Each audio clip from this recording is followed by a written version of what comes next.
Hi, everyone. I'm Alex Usher, and this is the World of Higher Education podcast. We live in a time when governments seem to have few ideas about how to manage massified higher education systems. One playbook in this situation, often used in the UK and Australia, is to punt the question to a group of experts in hope that they might find some policies to make higher education more useful, productive, and, let's face it, cheaper. Today, we're going to take you to Wellington, New Zealand, where the new government, led by the National Party, has created exactly such a process to cover for its own profound lack of ideas on the subject. This isn't the first time our podcast has been to New Zealand. In one of our very first podcasts, higher education expert Dave Guerin walked us through the country's post-COVID landscape. And earlier this year, consultant Roger Smythe talked to us about the country's not very successful experiment with free first-year university education. Now we're going back to Wellington again to speak to Chris Whelan, Chief Executive of Universities New Zealand, about this new process, which has been dubbed the University Advisory Group. It's a quick interview that covers all the major bases of the new initiative and who set up the advisory group, what we can expect from it. Chris is refreshingly direct, I think, in outlining the limitations of an exercise like this and why the group's eventual recommendations, at the time we recorded this, it was already a few months behind schedule, might not become policy in the face of various interests, not least of which is the country's Treasury Department. But now let's turn it over to Chris for the details.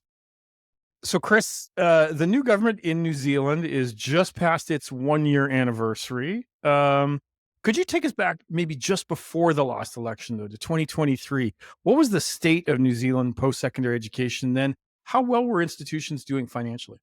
It's not a complicated story, but it's probably easiest to boil it down to say New Zealand's got 8 universities, all public universities.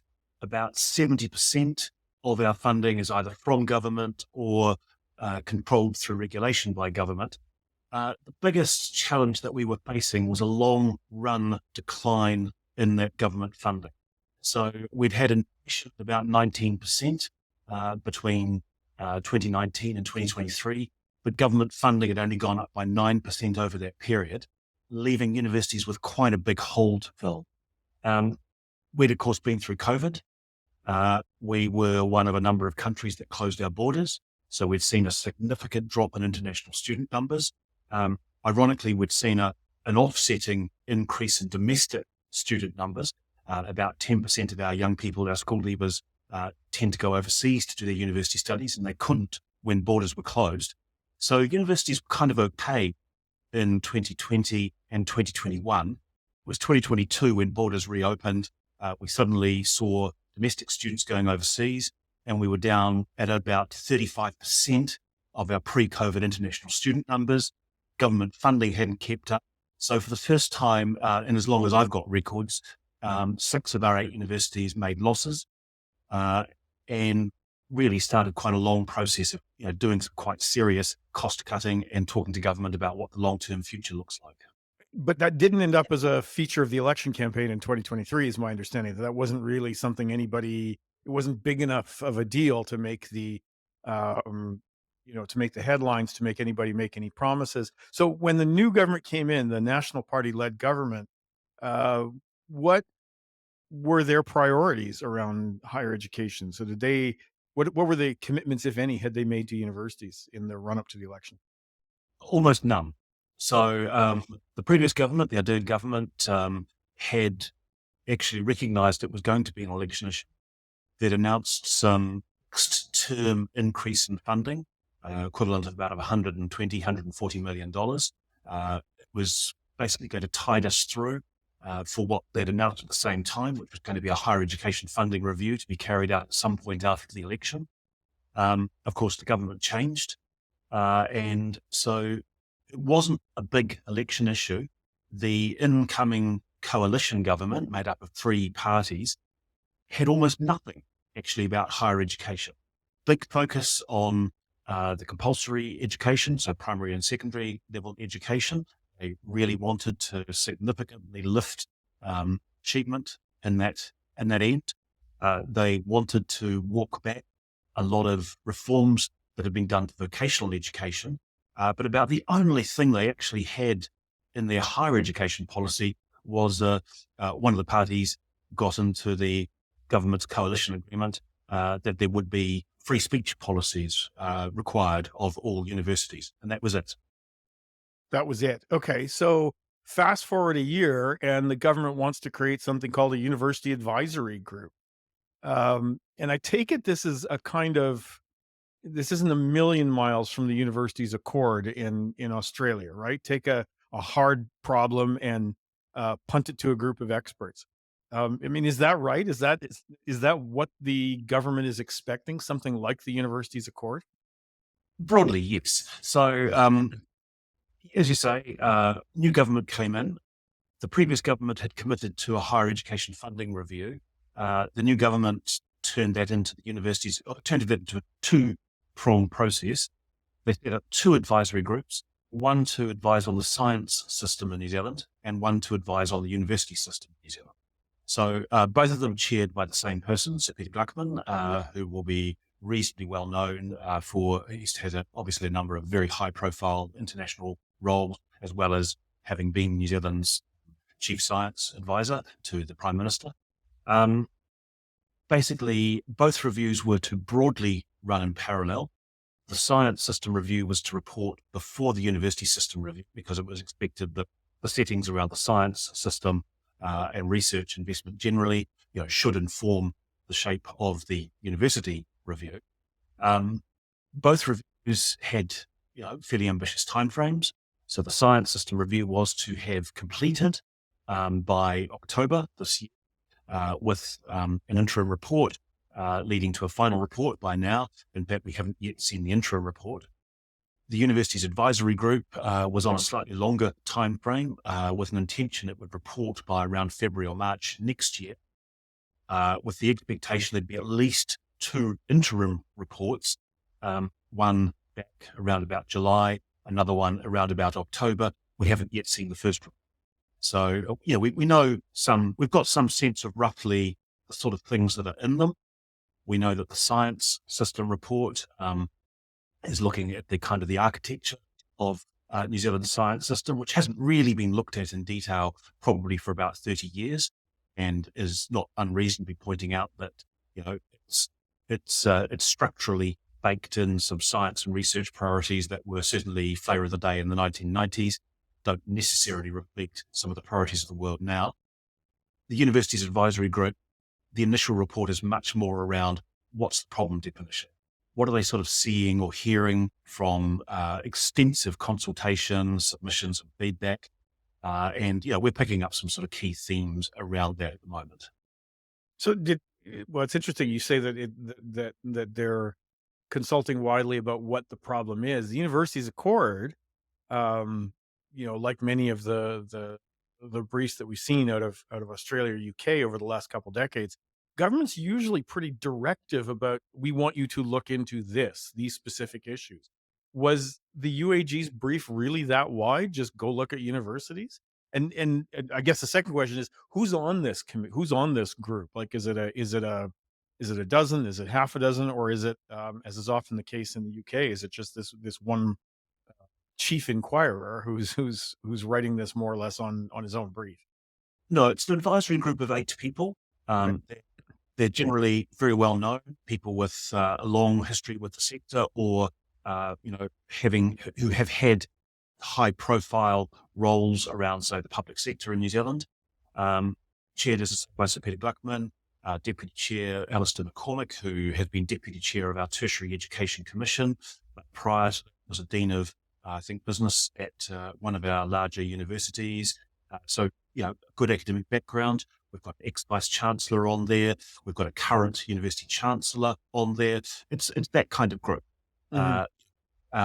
High-powered, a lot of experience, and hopefully able to bring some insights to it. There are pros and cons, within the group. You can always sort of say that. The brief itself, it's reasonably broad. So when you look at it, it says, really have a look at universities and, you tell me what's missing from this list, and I don't think you'll find much, but look at their funding policies, look at the effectiveness and efficiency of their governance administration, testing how they assess quality and value of teaching, the the research and their broader engagement with society, the shape of the university sector, what are they doing around collaborations, joint program delivery, etc. How are they using technology efficiently, effectively, and what are the kind of the regulatory frameworks, incentives and disincentives that sit around the university sector. So not a lot really missing from that. Really looking at, effectively, can you derive more value from your universities? What's getting in the way? Are there better funding settings? And the usual question that every system asks, can you achieve more with existing or less resourcing? Okay, so that was a really long list of potential things to talk about, but I'm guessing from the university side, the funding piece is paramount. I mean, from your perspective, what are the key aspects that the government needs to focus on? Is it the size of the government grants? Is it the distribution of the government grants between institutions? Is it about more freedom to set tuition fees, which have been, I mean, obviously you've had a free fees for first year for a while, but uh, very moderate tuition increases for many years before that. Look, I mean, I think I can't say where they're going to end up. I can pick where they're likely to end up. So they've been focusing on a number of things. They've identified a number of lower level problems in their sort of conversations. They've got some questions around things like governance and do the kind of ways our legislation requires university councils, government institutions. Are the are the councils the right size, the right shape? Our chancellor's chosen the right way. But also in the funding side, they've absolutely recognised that funding is going to be a key challenge for them. They're going back to a bit of a first principle to try and understand the funding system. With respect to the fact that this is a high-powered group, few of them have got modern experience in university management, and all the different sort of trade-offs that are involved in that. And part of it is trying to, I think, walk them on the same journey that probably most senior university leaders are very familiar with, which is every Western country puts 0.8 to 1.2% of GDP into its higher education system. And then it's just, it is all about ambition around the extent to which you want access to universities, social mobility, you want quality, you want value, you want, comprehensive universities versus specialist universities. There's a whole lot of different policy trade-offs. Not a single one of them you can achieve by, actually cutting cost. They are all just simply choices around how comprehensive you want your universities to be, how much quality you want, and the extent to which you're wanting your research and your graduate profiles to, be delivering genuine value for, the wider communities that your universities are sitting in. So, we don't believe they're going to find major savings. We know that every university for 30 years, we've been living with the fact that funding's been rising by roughly consumer price index, but university costs, of course, don't link to our consumer price index. They're generally running at about 1.5 times that. Every university has been investing long term in making efficiencies and savings, introducing technology, reorganizing away from, say, things like academics and generalist management roles to specialists. A lot more use of, as I say, technology enabled and enriched learning. These are the things that every university around the world's been going through because every university system is having to become more efficient and effective. A lot of it is taking our universities advisory group over a truncated 30-year journey to show them how we've evolved in line with that. Right. Out of curiosity, I mean, are mergers on the table? Is this something that's been discussed? I guarantee you in Canada, if we had a jurisdiction with eight universities and 4 or 5 million people, that would be one of the first things people start talking about. Do we have too many institutions? And I'll give you two answers to that. The first one Yep. is the terms of reference explicitly says the number of institutions and their autonomy is off the table. So Yeah. Okay, that's simple. universities have to go there. But this government has come in. The current government's been in for a year. One of their big election policies was to walk back previous government's initiative, which was to merge all of New Zealand's 15 or so institutes of technology and polytechnics, the vocational education Yeah. sector. That's So Tipuquenga. and that's a Yeah, Tipikinga, that's right. The store it yeah. is large, expensive, reducing regional autonomy and things like that. So I don't think mergers or amalgamations are really going to be a high priority for this government. The other thing that we really want our universities advisory group to hear is just simply, of course, you can do more collaborations. There are a lot of models around the world of university systems that work together. Every single one of them cost a lot of money to start. They take years to implement. The benefits are often uncertain, and the worst time to do it is during a period of financial austerity. The right time to do it is when you've got the money and the luxury of time. So you talked a little bit about research and research funding. New Zealand has a performance-based research fund. What is that, and what kinds of modifications to it are being proposed now? To fix any problems that people may perceive with it. So I mean, by international standards, it's a relatively small amount of money, Okay. 308 million New Zealand dollars. Um, it's annually. It's used as kind of core bulk funding. Really, primarily it's used for about four things. It's used to pay for things like doctoral scholarships. It's used to pay for postdocs and supporting early career research, and it's used just for general research capability of universities. Um, One of its key, I think it's defined as sort of one of its key definitions, or one of its key objectives is always to help early career researchers and creating early career research, supporting early career researchers so they can become successful mid-career researchers able to get their own kind of funding and things like that. But if Um, I'm it's just let me stop you there for a second. If I understand correctly, that's not something that the fund does directly. It pays money to institutions, and institutions have their own schemes to do this. Correct. So Got it. it Okay. widely cross-subsidized, Mhm. but it does have a quality evaluation round, a QE round, that has been run generally about every 6 years.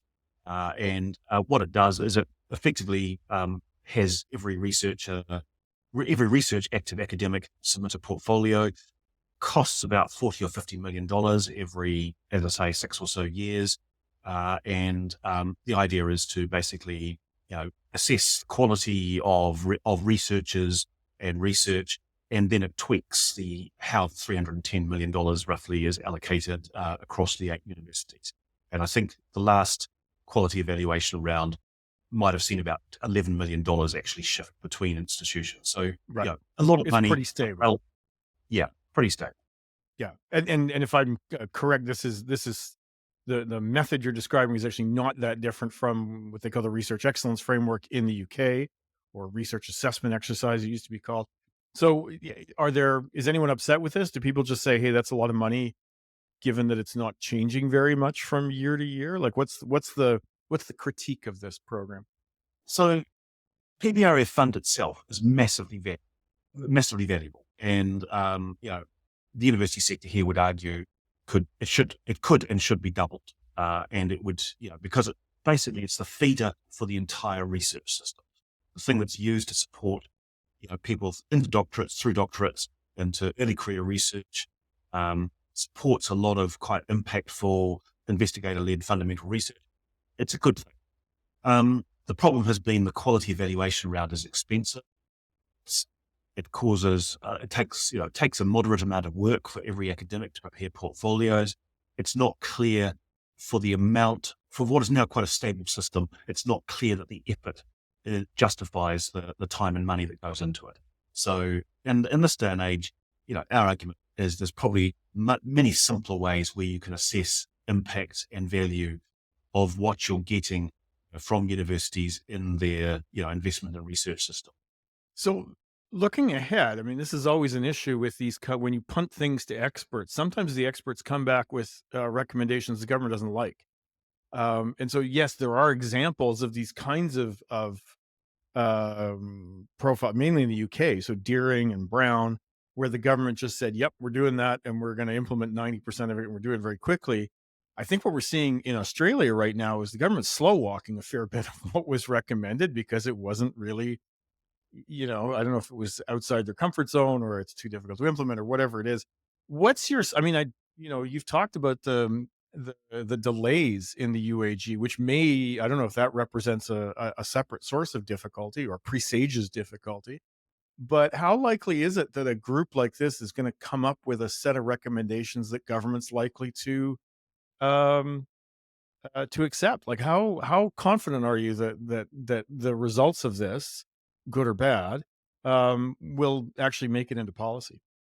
Look, how confident am I? Really not at all. I think, when you look at the Australian Accord, and I'm not incredibly close to it, but it's a massively ambitious document. You could, with just a few minor tweaks, pretty much go, well, that's been pretty much the vision for the New Zealand university system. I mean, it would look like the ambition for most, I think, university systems in developed economies. Mhm. Massively expensive, requires investment at a time when, of course, global economy is not, there isn't a lot of spare money around to invest in it. So, slow walking, I think, is possibly an outcome that, we may see for our own science system and universities advisory group reviews. We are hopeful that they will, be able to make, I mean, right at the beginning, they were saying, one of the best things they might be able to do is really help government understand where better investment might unlock a lot more value for the country. We still have hopes of that. I think it's again the hopes that sit around the accord. But a lot of that comes down to translating, quite clear vision into a compelling economic case, and kind of compelling economic case. And as you'll know, many university cases there's a high degree of uncertainty around if you invest in research. We know across the board it does produce good outcomes, but it's very hard to draw a hard line from investments to outcomes. It's a dotted line with a lot of uncertainty, and you're never quite sure what's going to get a return. And people in our finance departments or treasury departments tend to go, well, there are more certain bets out there. A guess on when this is going to actually all wrap up? Well, look, we know it's heading into next year. At a minimum, before we see the reports, a lot of it's going to come down to, because ultimately the advisory groups are producing advice for their policy agencies, and the policy agencies will then provide advice to ministers. That's how it's supposed to work. In reality, of course, the draft papers have gone straight to ministers, and ministers are talking to policy agencies and to the advisory groups. So my guess is that, everyone's keen to see reports that are likely to be owned and implemented. So a lot of the work that's happening right now that's causing delays is probably exactly that conversation of, what is it government could support, so that this doesn't end up as just a talk fest. Chris, thank you so much for joining us today. And it just remains for me to thank our excellent producers, Tiffany McLennan and Sam Pufek, and of course, you, our viewers and listeners, for tuning in. If you have any comments on today's podcast or suggestions for future episodes, please don't hesitate to get in touch at podcast@higheredstrategy.com. And of course, please go and subscribe to our podcast on YouTube. Never miss an episode. Join us next week when our guest will be Joseph Wyckoff. He's the president of Historia Research and author of the fascinating book, Outsourcing Student Success, The History of Institutional Research and the Future of Higher Education. Bye for now.